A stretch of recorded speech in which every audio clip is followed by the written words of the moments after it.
And I think we are live. I'm going to wait till I see some responses in chat, and then we'll go ahead and get this thing started. Hopefully audio, everyone can hear me. Things are set up and good to go. I see a hello from one person. Got to give everyone a chance to get into the stream and get started, get set up here. Everything is perfect. Hooray, look at that. Excellent. Everyone, it is great to see you again. We are here with another Knights of Honor 2 Sovereign Dev stream. We're super excited to be chatting with you as always. I have with me today our guest Veso. Veso, say hello to everybody. Hello, everybody. How are you doing today, Veso? Great. Yeah, good. Can't Excellent. wait for this. Yeah. We had to triple check all of our settings here because we're doing a little bit of a different setup. Veso is actually streaming from his home office now, right? You guys are all in different individual offices as opposed in the big office, right? Yep. I love about that's correct. You don't even know where people are. It's all just virtual at the end of the day. Yeah, it was it's kind of fun. Yeah. So it wasn't very hard. I mean, we kind of saw this coming, unfortunately. So we tried to prepare ourselves a bit before the lockdowns and all that happens. We even did rehearsals about how all the organizing virtually would be while still in the office. So at the end, when we had to do it, it just took us like how they will done. It's almost a month now. Yeah, definitely. Well, I think it's a reality that everyone out there in the world is dealing with right now, trying to get used to this virtual workspace. So as a kind of a starting message, hope everyone out there is staying safe and staying at home and probably enjoying some extra time playing some video games. I know that I've been gaming probably a little more than normal, but that's not a bad thing for me. I'm actually enjoying it. It's nice to catch up on some of my from my backlog and actually revisiting some games that I haven't played in a while. So I've been enjoying that. Really excited to have you on the stream today, Veso. I think we're gonna have a great show. We have a lot of topics to talk through with the Dev Diary, so I think why don't we just jump right in? Sure. Thanks for having me, Brad. It's always a pleasure. Oh, absolutely. So just to kind of jump right off, this Dev Diary is about marshals and armies, and I actually think it's a really kind of natural connection to the one we had last time, which is the invasion conversation. So we're kind of going through the steps of war to a certain degree and talking through these different aspects. So for all the people that maybe haven't had a chance to read the diary or you know would rather see video than read a diary, can you maybe give us a little bit of a summary about kind of what this marshal class is in the Royal Court and kind of why the marshal is special and exciting? For those who did play the old game, the old Knights of Honor game, they are quite familiar that this is the guy about wars. For people who didn't, you can imagine a medieval Royal Court, and then in case of a wars or rebellions or something like this happens, then you need a strong army. But that strong army also needs a strong leader that leads the army for you. And this is the marshal. He's a noble who is privileged to be directly under the king and serve as a kind of general leading, leading armies, training them, and all that stuff. Excellent. And yeah, I think the you know it's the marshal is really that main class that leads armies, but there's some for the people that are familiar with the original Knights of Honor, there are some big differences on army leadership that we've talked about in this Dev Diary. Yes, there are many differences actually. While we are trying to keep the spirit of the old game the same, we are also looking to expand and enrich that experience, which is already 15 years old, with a lot of new stuff, and give more possibility for players to be creative while playing the game. And one thing that we really wanted to do is to allow pretty much any character to lead armies, not just marshals. Of course, with all the factors, even the marshals are still much better and stronger. They possess a lot more possibility to grow in this particular field. But also sometimes it's interesting to have your, let's say, cleric supporting your invasion, or maybe a spy. And it's interesting combos. It's not possible for absolutely every character by definition. You have to build it for that. but it's kind of to explain more. We'll have to go deeper into the skill systems, traditions, and all that stuff. I think it's actually one of my favorite changes. We talked about this, I think, even when we did the unveil at Gamescom earlier. We were talking about the idea of, and I still to this day I haven't tried this. Maybe I know we have a milestone build coming up. Maybe I'll try it in that build. But I want to see if you can actually play with like a full spy army or a full merchant army and actually have all the different armies being led by a different class. It's something that you couldn't do in the previous game, and I mean, it was I think it's really compelling to experiment with how you can use some of those different classes. I know for me personally, one thing I do is I use my armies to be my kind of force projection and go and send my armies out to fight my wars, and I use my my merchant army as kind of my policing force. So I don't have to tie one of my really powerful marshals up, dealing with kind of the the random rebellions that sometimes can crop up that you have to deal with. You really don't need like your super strong force to deal with, but you need some projection of power to stop them pillaging a village or whatever. And I love that added flexibility. I think it just creates a very cool dynamic to combat. Yeah, there actually that's one of the use for this, like having a minor rebellion somewhere, and you really want to deal with it without bringing all the heavy armies for this. So you can quickly do that. But also they have their own flavors, those other classes when they're leading armies, and we still, as in the previous game, we can use army reinforcements in battle. So it's more than one character that can participate in battle. And then are interesting combos that happen here between, let's say, Marshal and the Cleric, or Marshal and the Spy. Yeah, I know that a big part of kind of the royal court's power is those skills, like and I thought I know we've experimented with a couple different ways that non-marshals can get armies, and I do like that we're kind of, it seems like we're starting to land on these skills, giving them that option and actually widening it up. I know at one point in development it was just one or two specific skills, and now we're experimenting with having different military themed skills, opening up that functionality, which I think is really cool. I mean, we'll see where we land at the end of this whole thing. We're still experimenting some, but I love how that's been evolving. And I think there are some things that you talked about with in the dev diary, or I guess the team talked about in the dev diary with how some of the different skills can be used in or leveraged to amplify your armies. So maybe can you talk about some of those? I mean, I know a lot of this is still changing because we're balancing and tuning and remixing things. Yeah. Give the audience some examples of these military style skills and how they work for setting up your armies. Yeah, it will be kind of risky to give very in-depth examples without going deeper into the skill system, because it's very deep. It's extremely deep and very flexible. But let's say, okay, I'm thinking how to explain this without bringing the big picture here. Well, there's a couple that you talked about in the diary itself. Like, what about like siegecraft? What is siegecraft about? Like at a high level, how does that impact the player's use of their army? Yeah, siegecraft is a military skill. His primary skill for marshals, which instantly means that we have primary and secondary skills.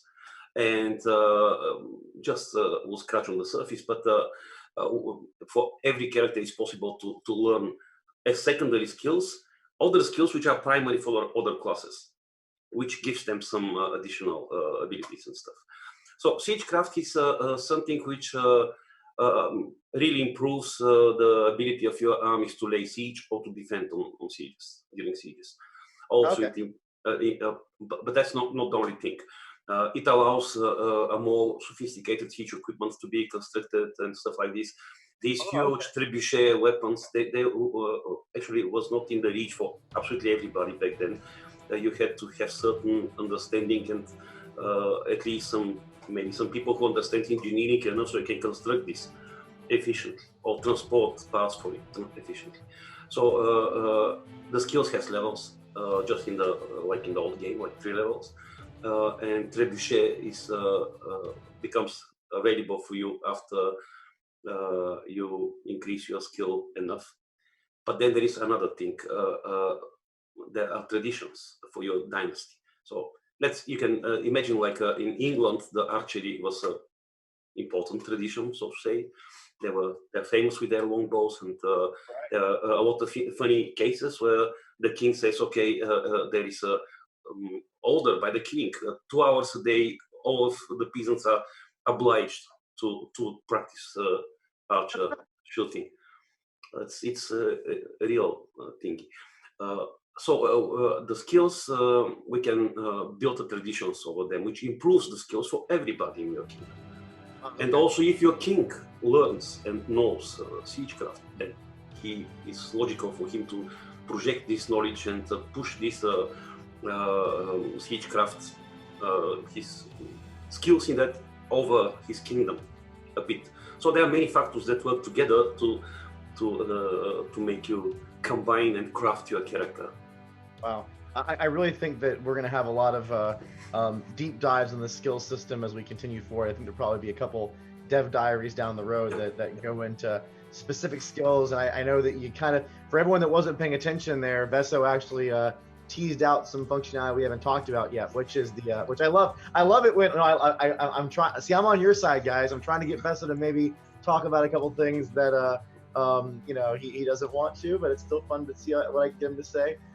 Yeah, the traditions concept is a really cool enhancement for Knights of Honor that we will definitely talk about in another stream. I'll let you rewatch this video a few times to see if you can pick up some of the nuanced aspects in there, but there's some really neat things about how skills synergize with what you as a kingdom deem as important, and those are choices that you get to make, which is super awesome. Another skill that I always thought was really cool, and I know it's there's actually I think a couple different ways that this may happen. We talked about it in the and I think in a previous one, is that the having the skill that lets you move around the map faster, and being able to actually, strategist. Yeah, strategist. And you know, having that kind of like a rapid response cavalry army that is able to move from one side of your border to the other, because sometimes, you know, a little bit lighter, maybe a little bit more exposed. If it runs into a heavy army, maybe it can't do you know, handle them on their own, but at least you have that kind of like first strike, you know, rapid response group you can kind of move around. I always thought that was kind of fun. And that's another one of those moments where you're having like the skills and the army layout kind of synergizing with your you know, how you're building out those different projections of power across your land, which is awesome. You know what's funny about this particular skill? Now, strategy is a primary skill for diplomats, which enables them to do some stuff. But it's also secondary skill for marshals. So marshals can also pick these skills, which are not directly military skill, but it enhances their stuff, giving them some more deep understanding of global strategies and all that stuff. So they can, yeah. By the way, I think it's Quint ENV 93 was asking if you can decide the skills that you learn, just like in Knights of Honor 1, and absolutely. You know, I don't like to use the word RPG, but sometimes it's the best way to help describe it. It's not really like a role-playing game. You're not like really dramatically growing and investing in these like characters per se. But there is, you are kind of making decisions about how your role court members specialize and what kind of usages they can have. You know, obviously every role court member, from the spy to the marshal we're talking about here, have kind of their class specific functionality. Like obviously merchants are there for trading, spies are there for espionage, there's actions that are related to that. But the skills really do open up a lot of opportunities to use those classes in unique special ways, as opposed to just their defaults. And we talked a little bit about that in the dev diary, and it's actually what a great segue to one of my next questions, which is about kind of you know, I loved the story in the dev diary about the spy and using not just those military skills to lead an army, but having some of those skills like have specific changes to how that class could work. So I mean, in the dev diary, I talked about like the spy getting some of those benefits with like the archery skill that, you know, you'd think, oh, archery is just for marshals, but it has some unique aspects for spies as well, correct? Yes, definitely. It's archery. It's a secondary skill for the spies. It's naturally a military skill, so it's for marshals primary, but archers can also learn this as a secondary. And that's actually the way how other characters can start leading armies. If they learn as a secondary skill at least one military skill, then they have an action call to arms and they can make armies basically. But this archery skill enables for the spy certain events during the game, during the battles and stuff like that, and also enables special spy plots as well. Yeah, so, you know, so hunting cool. incidents happen, that stuff happen. Hunting accidents, right? That's very Games of Thrones there, right? The whole boar hunting accident scene or whatever. Now you can maybe have your own little hunting accident if you're archery skill with your spy. Yeah, it's really cool. I think Game of Thrones was kind of medieval based also. I mean, those things happened. You know, that's right. The king goes to hunt the deers, and something happens. Yeah, definitely. Just random, Stan, you have an awesome question about why we decided to revisit the Knights of Honor franchise. If you stick around for the end of the stream, we're going to do a Q&A session. Definitely want to talk about that one. So that's a great question. And by the way, just so you all know, keep the questions coming. We have someone that's capturing them and recording them for me, and we're going to have an entire QA session at the end of the stream where we actually dive into those questions and answer them. We also have some questions that I've pulled from the community, so we're going to be grabbing those too. If you haven't joined us in our community, you can go to community.knightsofhonor.com and get involved. We have an awesome forum community growing and starting out there. We definitely read them. I know Veso and his team are very active on there. Sometimes just as quiet listeners, sometimes actually getting involved in some of the conversations.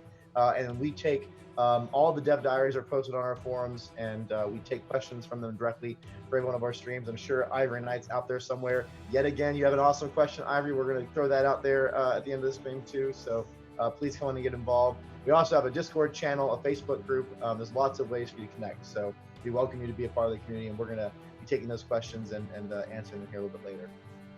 So we've talked a little bit about the skills and everything. Maybe you can talk now about, how do you, so you have these marshals, how do you recruit your marshals? You know, what does that process work like?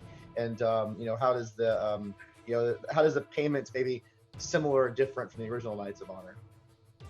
Well, in the essence, it's quite similar. You hire a guy, you don't have to pick from, let's say, set of existing guys and pick based on some values or attributes or something. So it's more like Knights of Honor. We didn't want to turn the game into browsing countless number of characters and comparing numbers there. So we wanted to have them more like a white empty piece of paper, and then you make your character out of it. And they cost wages, they cost resources to maintain, and it's progressive. The more marshals you have, the more expensive it will be progressively. So yes, you can have a lot of them basically, but yeah, of course the members of our family are free, they don't cost anything, but then you risk them, obviously. Right. So, but unlike the old game, now it's possible in the game to have other characters which emerge and come to you, or even get a rebel and pay him to end the rebellion and promote him to your court, and stuff like that. Yeah. Maybe throwing a little bit of sweetness instead of using the hammer all the time to solve some of those problems. Sometimes, yeah. You have to adapt. Yeah, that could be very interesting. Actually, you have this rebellion leader that's a really good marshal, and it's like, maybe if I promote you, we can get this thing worked out, and you can go join our side. That's very much a cool, like, emergent story where you can make those different decisions. I like that. Yes. You mentioned when you were talking about, and I know this is also in the dev diary, the kind of the costs that kind of go incremental. So I mean, I know it's a tuning thing, so I don't think we have a complete answer to that. But what is the design for that? Is it something where it's going to be extremely prohibitive to have a whole bunch of marshals? Is it something where it's more just making you think about it, but it's still something you can do? Like, what are the kind of parameters around that incremental cost aspect of having a large marshal setup? It's the philosophy, I guess. Yeah. One thing is, as you grow as an empire, for example, need more armies, definitely. But also you need to be able to afford armies even when you're smaller. But for me, it doesn't feel very logical to be very small, tiny kingdom, one province, and they have a court full of marshals, and then peasant rush, as they call it. Right. Yeah. So it's like the Knights of Honor version of a tank rush from Command and Conquer, right? It's the that doesn't feel very entertaining. Another very subtle thing here, which some fans might question, but we feel like the game is so rich in possibilities and a little encouragement to try different combinations of characters also.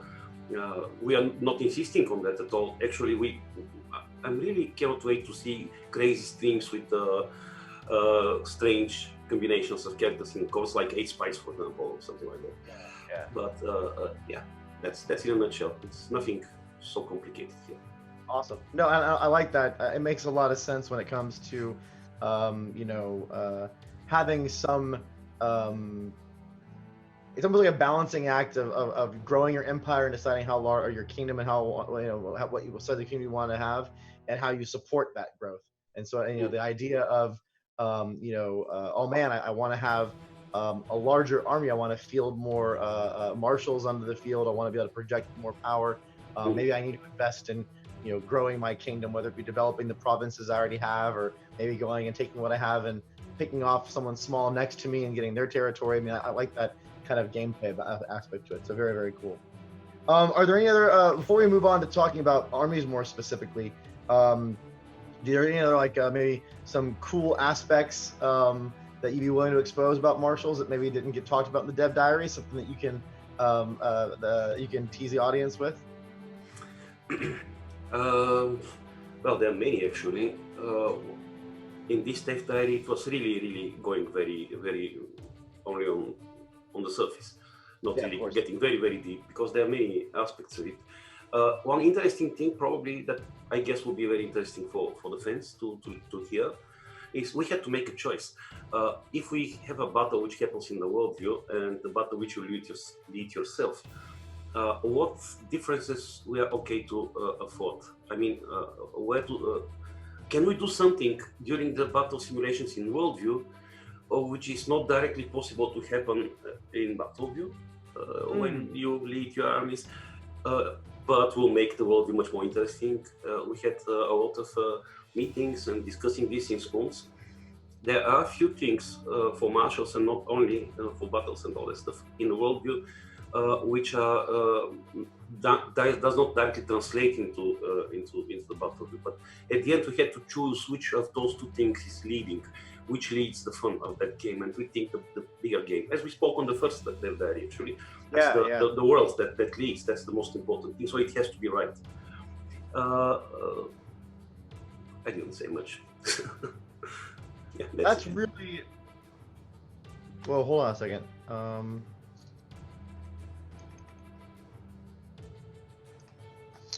Alex, were you okay? I think, yeah, I think we're good. Okay, there was a technical thing that happened real quick. I wanted to make sure it got resolved. Yeah, I think it's really cool having the different conversations about how we, like you said, improve that dynamic with the worldview kind of resolution of battles. And I know we'll probably have even more conversations about battles themselves, both the worldview version and the battle view. And for those who are maybe new to the Knights of Honor franchise, it is kind of a there's two kind of games going on here. You have the main game and what our real focus is, which is building this grand strategy kind of paint the map, diplomacy, espionage, economy growth, province development, all those things you expect from a grand strategy game. That's like most of our game. And then we have real-time battles that can happen if you want to jump into them. And that's the key. You don't have to jump into them. You can resolve them in the worldview if you want, and let your armies kind of do it themselves. And I think I know we're still experimenting with some of these ideas, but I love the concepts of maybe marshals having different options or different ways to influence that auto resolve functionality. So if you're running around with a marshal and you get into one of those situations, you're like, I have a marshal. He has some really cool skills. I'm pretty sure I can just auto-resolve this safely and not deal with it. As opposed to maybe if you're a spy army and you get in that situation, you're like, whoa, man, I'm probably going to fight this one. Like, it's better for me to go into the RTS game and control the battle a little more, and having those different options. That's really exciting. So cool. That's a cool one to tease in. So let's get into the armies now. Let's talk about the armies aspect of this dev diary, and we have the martial side, the leading, and we also have the units that are there. So what's the first thing I think maybe you could talk about is again, this is for the people that maybe haven't read the dev diary. How are armies recruited? Like, how do you raise an army?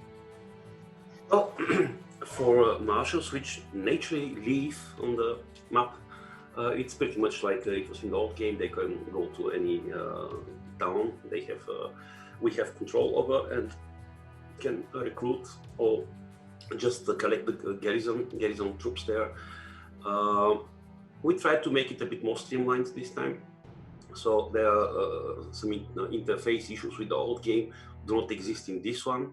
Still, it's a work in progress, but at least we totally realized that certain things wasn't very easy to do in the old game, or to find how to do it.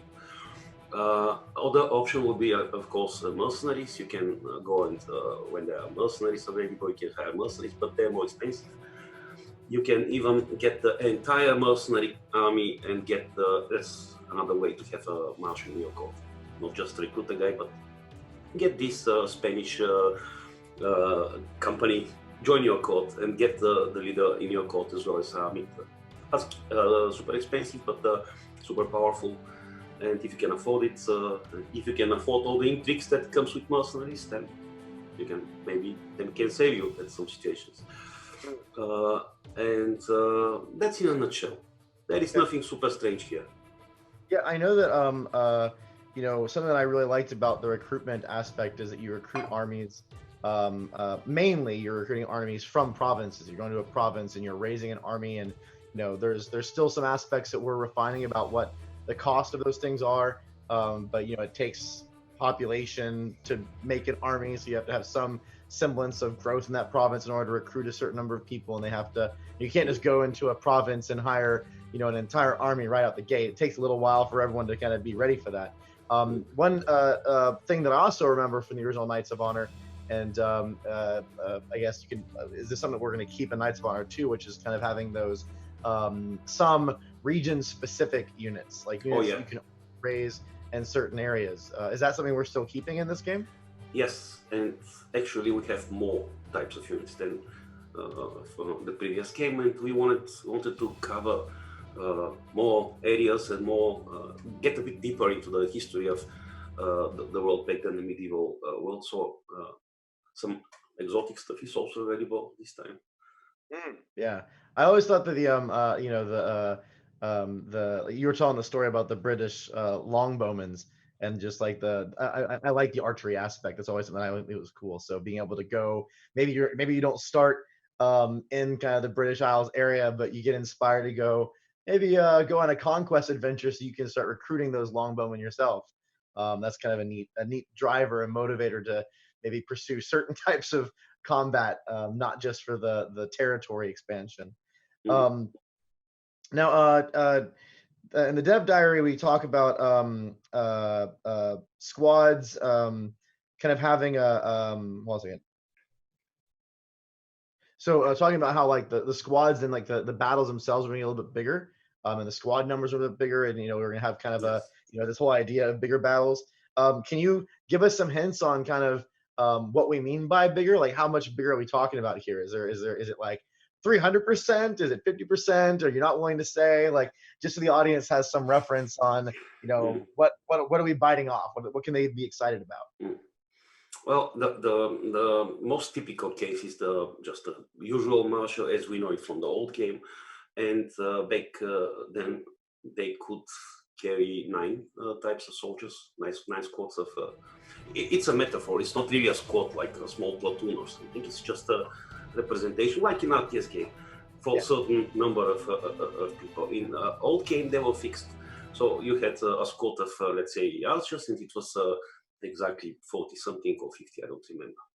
Now it's not fixed, depending on skills. traditions and other factors in the game, you might have much larger squads, much larger number of troops with you, and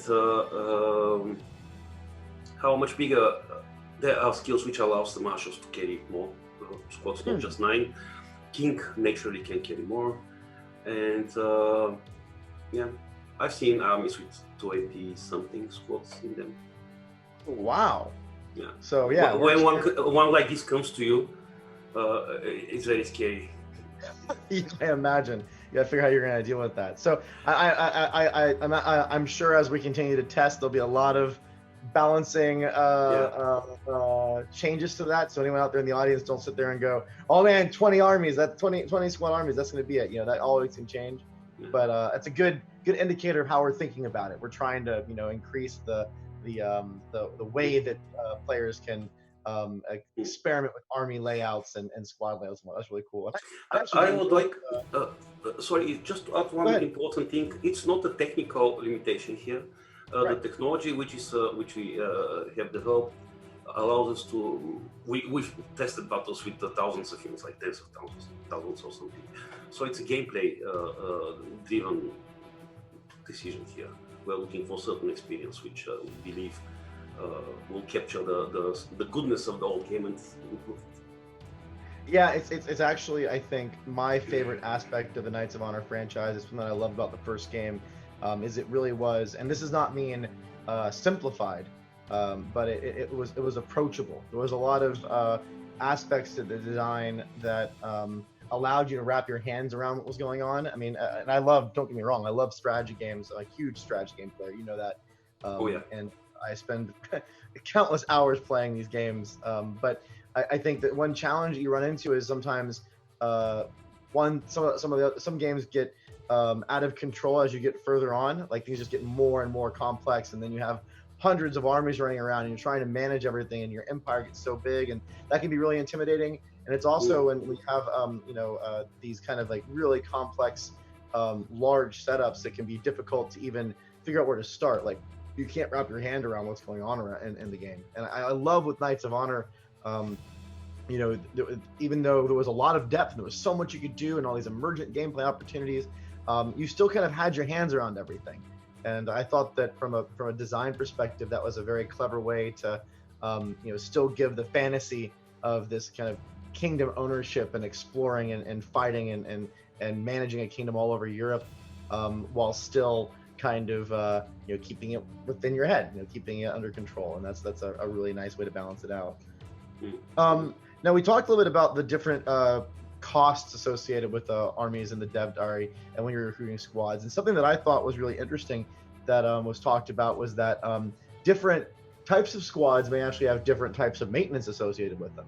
Yes, like if you hire a mercenary, maybe they just they don't need the same kind of maintenance that other squads do. They really just want gold, and so the gold cost of that squad, yeah, that's all they care about. They're a hired arm.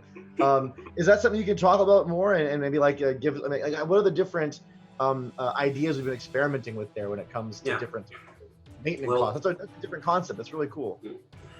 Food upkeep is a new addition to Knights of Honor compared to the previous game. We didn't want to make it super hardcore here. We wanted just to capture that fun and to make certain areas of your empire especially valuable for you. This breadbasket world, it exists, and every country has some area which they say this is our breadbasket. All the grain grows here, all the food comes from this area, and we wanted to have this feel. And also, it's correct if you look at the conquest of William the Conqueror when he invaded England. There was maybe I could be very easily wrong here with numbers, but more than 50% of the actually cargo and people that moved was blacksmiths for the horseshoes or food for horses and all that stuff. So it's a lot of logistics involved here. So we wanted to have while our armies in our territory, then they do not consume food from their war wagons, but they just drain from the kingdom resources. When they invade and they're abroad, then sorry, they'll have to take care of themselves, and we decided to make food much more important. So for the players to be able to have this fun of planning an invasion, not just right click and that's it. It's a war. You're a king. You have to think a bit about before the war starts. I love that aspect of added depth that we're exploring, which is there's these other considerations when it comes to raising an army, and that can drive, like if you have a certain type of unit that you really favor, you may need to develop your province a little bit differently to support that unit. If you want to, I know something I like, and one of the builds that I played recently was having to make conquest decisions based on resources that you needed in order to build or to support certain types of armies. It wasn't just about pursuing a unique unit in a territory all the time. Sometimes it's like, man, if I want to go and build up these certain types of units, I really need to go and acquire these resources because I don't have them. And that was something that also, that's a big motivator for war in the world is acquiring resources to be used. And I think that's really interesting. Something that I also want to highlight to everyone in the audience, and this is another encouragement to join our community. You can maybe get hints that Veso, and not just Veso, he has a historian in the team. There's a lot of people in the Knights of Honor 2 dev team that are very big fans of history, and all of these conversations come up. And I would encourage you to jump on the community and maybe have some of these conversations about inspirations from historical times and whatnot. I've had quite a few of these talks with Veso over the last number of years, and I think it'd be awesome to see some of those. And it's one of those threads that I'm sure Veso and company would love to jump into on the forums. So if you guys are big history buffs out there in this era, please join the community and start talking with us. It'll be a lot of fun. Yeah, sure. Maybe as we progress further, we will increase our participation in Discord. Right now, I realize it's very bare bones. We almost don't actively talk much or something. We read absolutely everything. So everything that's posted there is, or in the community website, it's all of this we read and discuss in the office. And there was one particular person, not one, many, but one. We were saying, oh, is he actually looking for a job? He should apply. There was so as we progress, we will get more active and we will start talking more. So the next set of questions I want to go into are about the squad leveling you talked about, and squads kind of being valuable the longer you have them and maintain them and whatnot. Can you tell us a little bit about how that works? And these aren't like skills, right? It's a different kind of system than the Marshal or the Royal Court thing. Yeah, it's exactly as it was in the old game. They have 3 levels, just new recruits or who they eventually might become veterans. I'm really curious to hear the community opinion about it. So we are still wondering if we should keep this or if we should cut it, or if we maybe make it conditional to be available only upon certain conditions. But please, guys, if you watch this video, drop us a few lines on Discord or community website. We are very curious to hear what you think about it. I can explain where the question comes from. Having this system could result in the players not wanting to disband their armies in order to save resources or optimize their economy, or they might want to actually put and use the marshals as a mules, if you know this slang from those type of games, like bring the army to a town and then put the elite squads in the garrison, then disband the rest and all that stuff, which is not exactly in the spirit of Knights. It's not about this micromanagement here. Yeah. So share your feelings, share your opinions about that, please.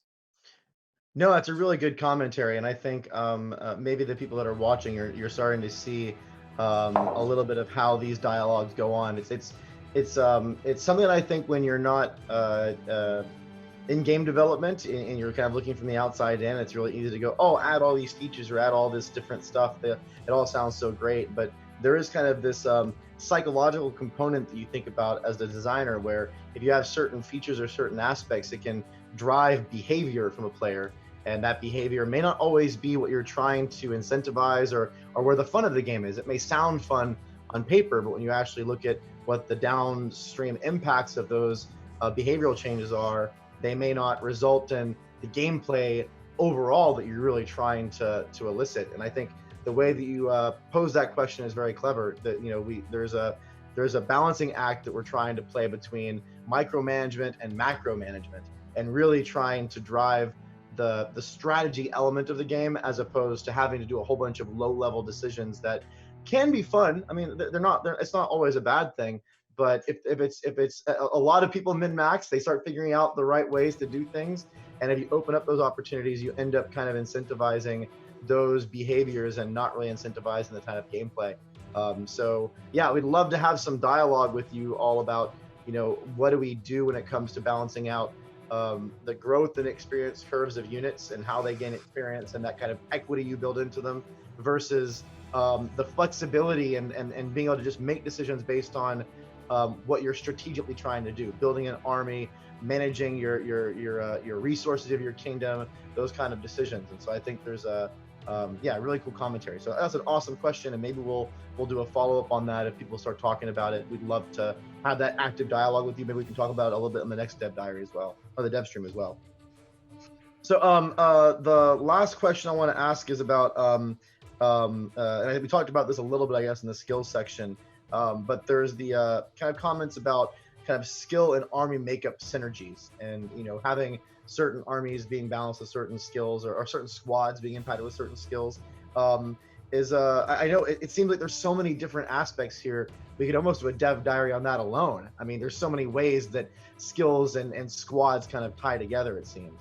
Yes.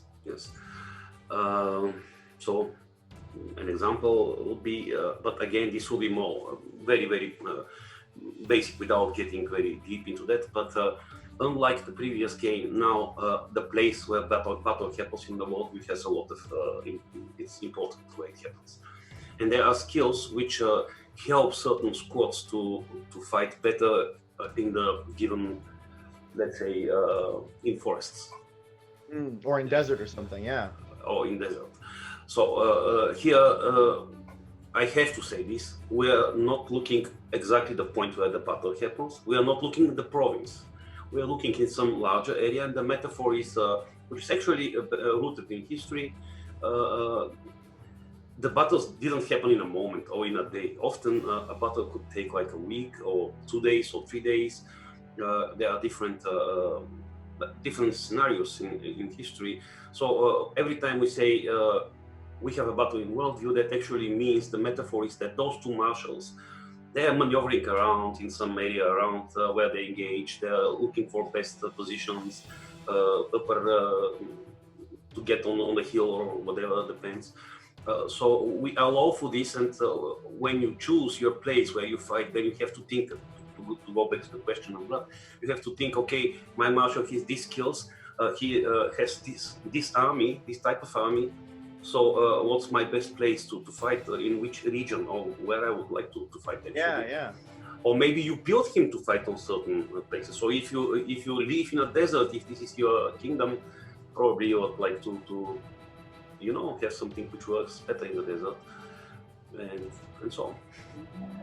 No, it's really, and I think there's it's really cool to think about those combinations of looking at, like, okay, what kind of squad do I want to recruit? Where would I recruit those squads?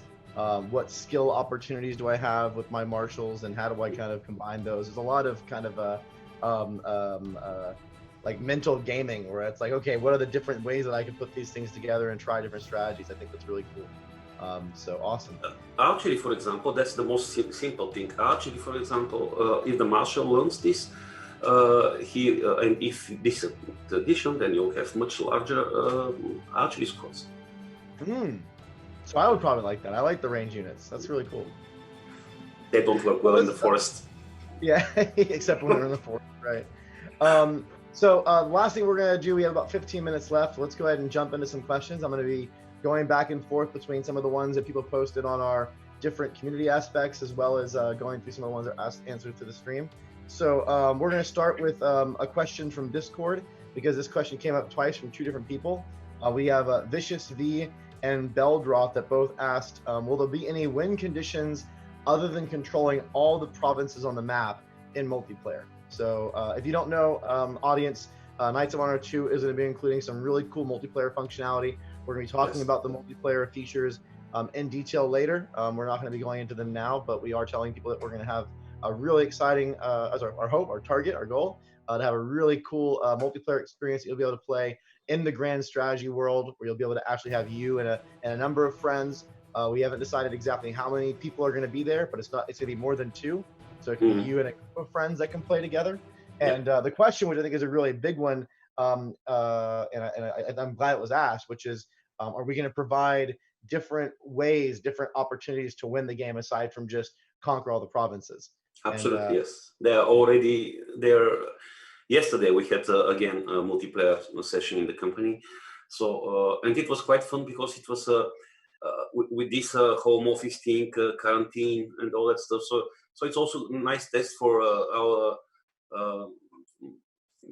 functions, like how we bridge the routers, all that stuff, connectivity, how it behaves when the internet is over Wi-Fi, for example, and all that stuff. So it was quite okay. Found some number of bugs, which will be fixed, of course. But yes, to answer to Vicious V, yes, we have we spent a lot of attention on designing multiplayer features, so they actually deliver something which I personally didn't see in any grand strategy game before. They might be, I don't know, but that's a long topic, maybe not for now. I want to ask Vicious V, where are you from?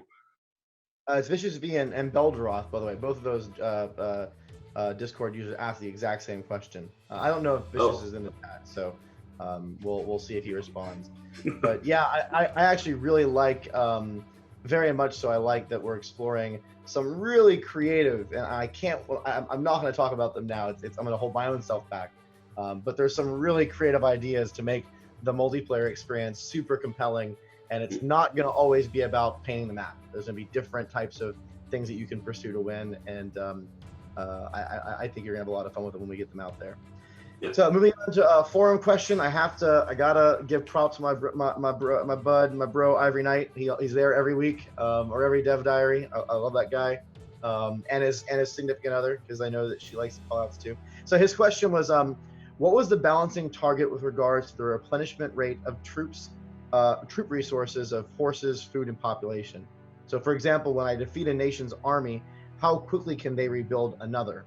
Are you trying to make battles feel very impactful, meaning long time to rebuild the army, or less impactful, meaning more reactive and a quicker time to rebuild the army? So kind of what are we trying to do there, and why? Like, what's the angle there? Right. Well, we are still working on that, but the question is not about the details. I think the question, if I understood it correctly, is more about the direction here. Yeah, well, what's our philosophy we're trying to do? That philosophy. We are for quick, responsive rebuilds. Yeah. Well, we keep it approximately like it was in the previous game.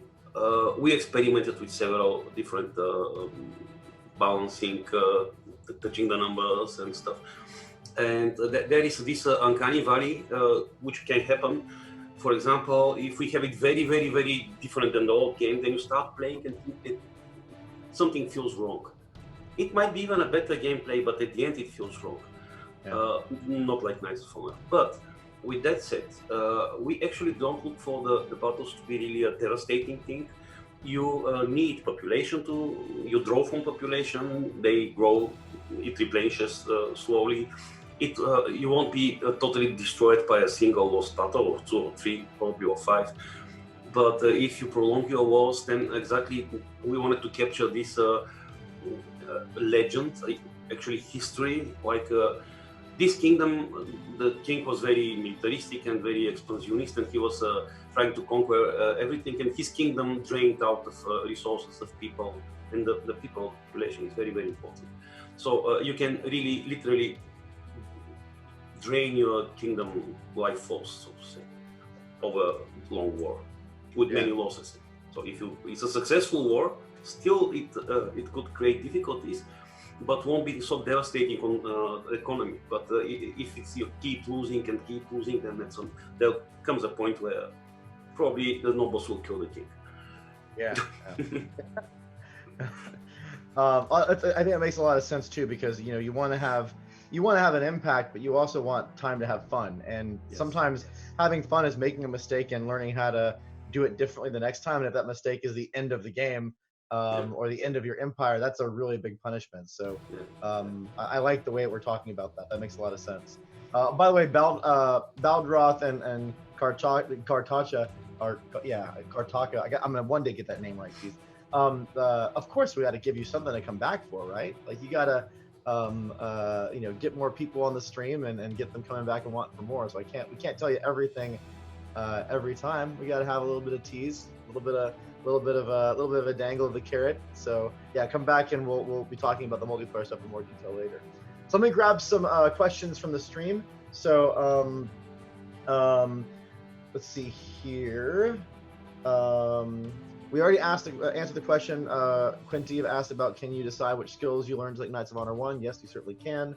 Hour of the Owl asks, do you have access to more manpower from additional provinces? So I'm guessing like as you recruit, can you grab manpower from other provinces than just the one you're recruiting at, or is it limited to just the one you're at? Yes, there are ways for and one important thing, but we are not going to disclose this right now. It's the army and its immense strength doesn't come only from squads. There are other factors here, but not yet. It's a different topic.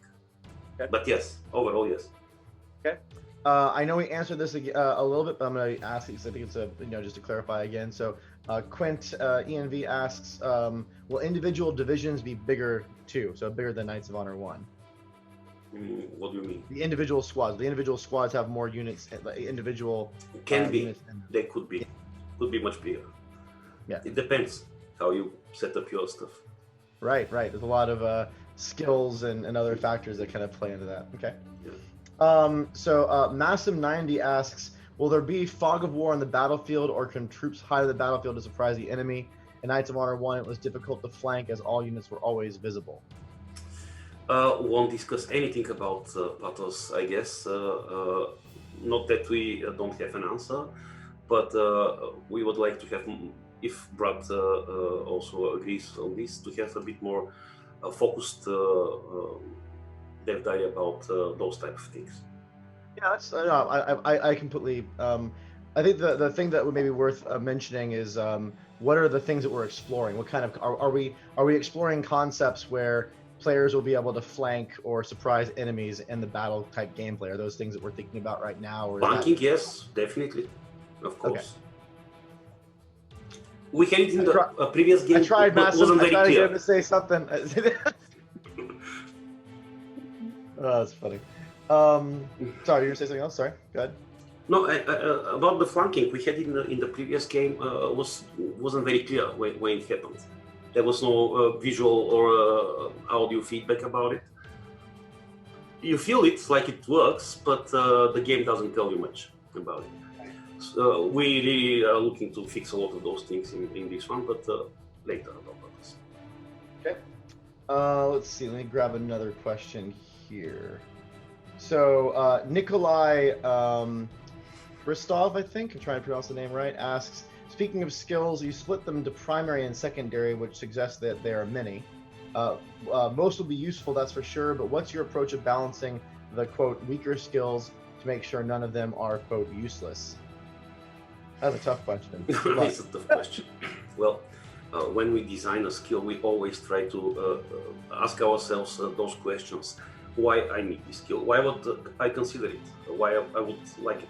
And then if we come up with some reason, then the next question in our heads is, okay, is this only once? Is this only the beginning of the game? Is this a very late game thingy? Or maybe it's a situational? Then we try to analyze that stuff and give more reasons to the skills. We dropped many skills, by the way.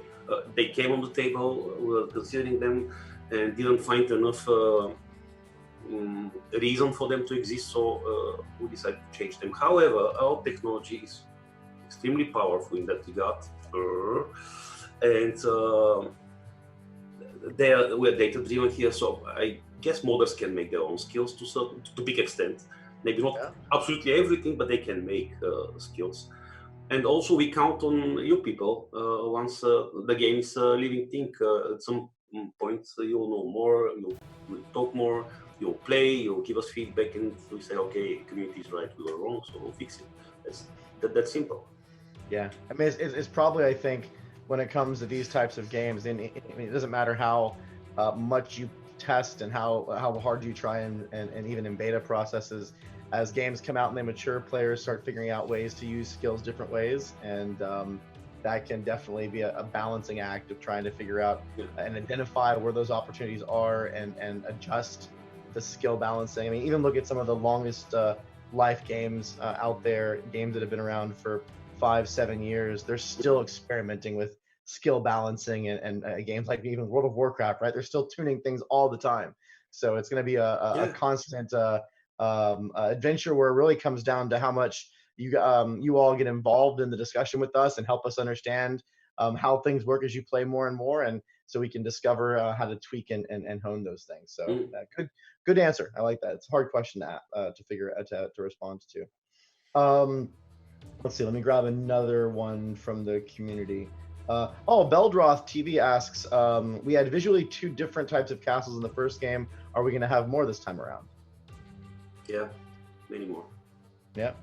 You've probably seen some of the concept art in the background of some of the different castle and visuals we've been experimenting with.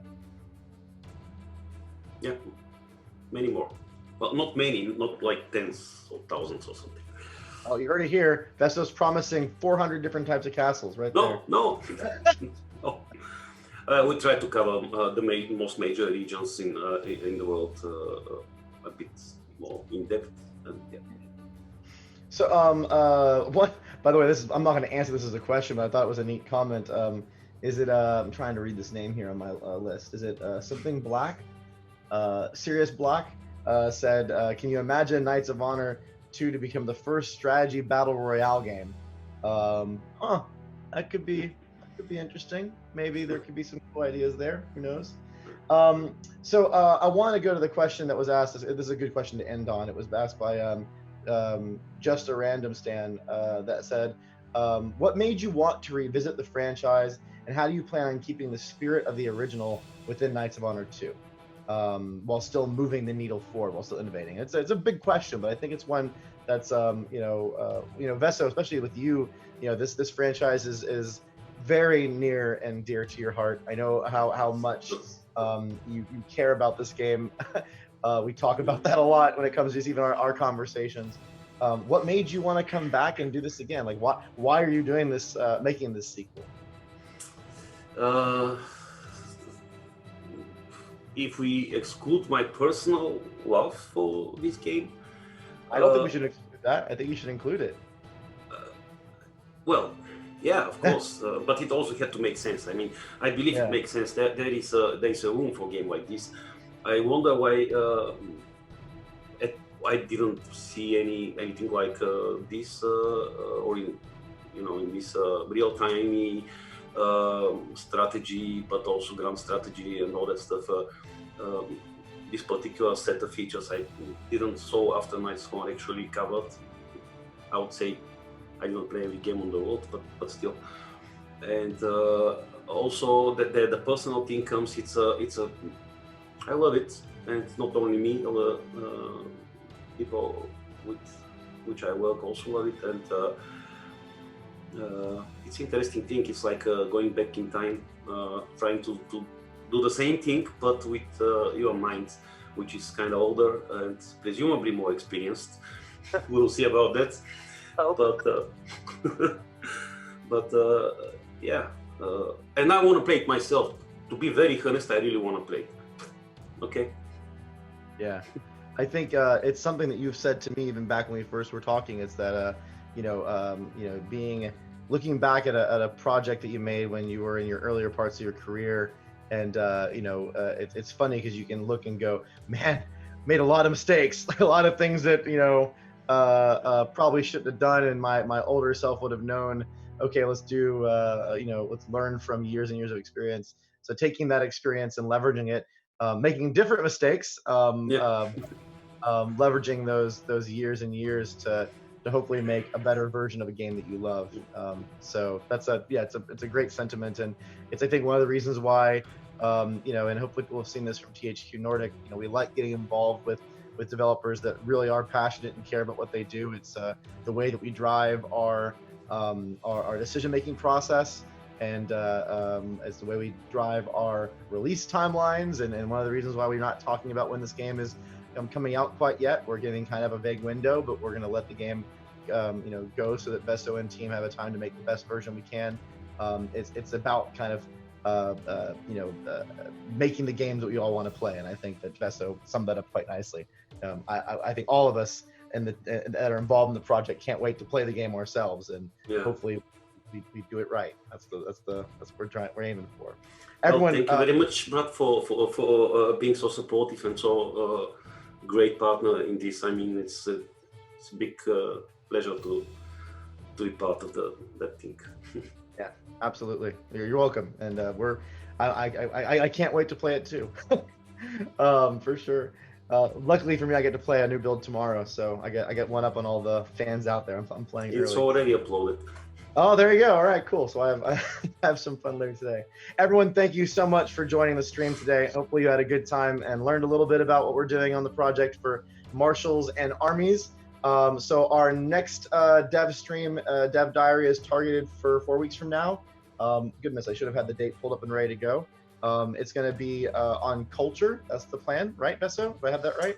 Culture, kingdoms, how we make choices about what to include, what not to, how to name things, and it will be just a honest human discussion. You will see a new member of our team. I mean, the member is not new, but you will see it for the first time. And hopefully, if something doesn't happen in the meantime, so this stuff. Excellent. So yeah, the Dev Diary is scheduled to go live on May 5th, so Tuesday, May 5th, and then we'll be doing our dev stream on Thursday, May 7th. Obviously, that could change. There's a lot going on right now in the world, and there's things that could move it around, but that's the target. That's what we're planning for. So go ahead and mark that in your calendars and join the community. We have community.knightsofhonor.com. We have our Facebook page. We have Discord. We do our best to post everything early, in the week, so you know what's coming, and you guys can plan your schedules accordingly, so you can join us on this stream. Please invite your friends, get them involved. We'd love to grow this community as we continue forward, and we thank you a lot for joining us. Veso, thank you so much for being on the show today. Thank you, Rats. Much appreciated. Stay safe, people. Yeah, Take care please for yourselves. Safe. Yeah. Stay safe, stay at home, and we'll see you guys in 4 weeks. Thanks a lot. Take care, everybody. Bye-bye.